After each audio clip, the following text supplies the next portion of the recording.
Nathan Hale's Hazardous Tales, One Dead Spy, written and illustrated by Nathan Hale.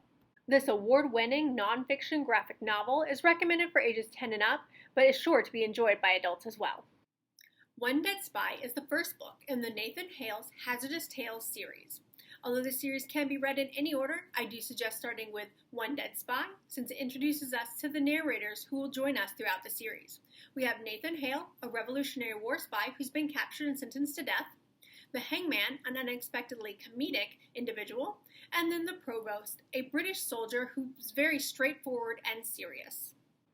The story begins with Nathan Hale being led to the gallows after being caught as a spy. Before Hale is executed, he's given a chance for last words. He solemnly states, "I regret that I have but one life to give for my country."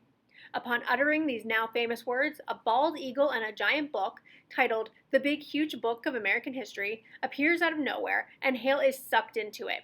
He returns only moments later, but has apparently just observed millions of important events in American history. At the Hangman's prompting, and to the Provost's annoyance, Hale begins to describe both the history and the future of the American Revolution as he's observed it in the book. Topics include Hale's own background story and his journey to become a spy, the Siege of Boston, the taking of Fort Ticonderoga, Benedict Arnold and the Green Mountain Boys, the Battle of Bunker Hill, and more.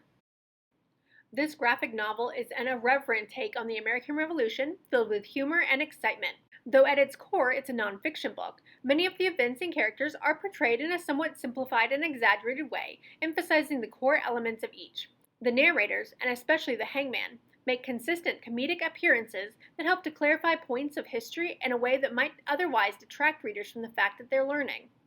The humor is evident in both the dialogue and the artwork.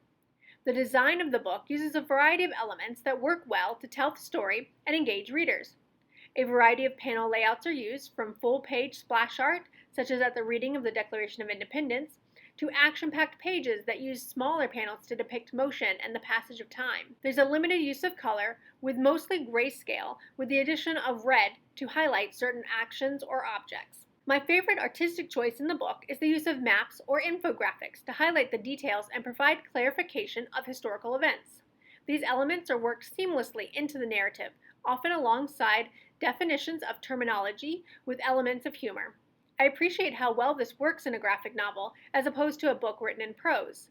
Readers can stay in the story, rather than having to navigate to an appendix in a different section of the book to see the information, often interrupting the narrative.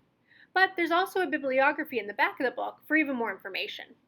Although this book is shelved in our children's graphic novels section, and targeted at readers as young as 3rd grade, I definitely recommend it for adult readers, especially those who enjoy history.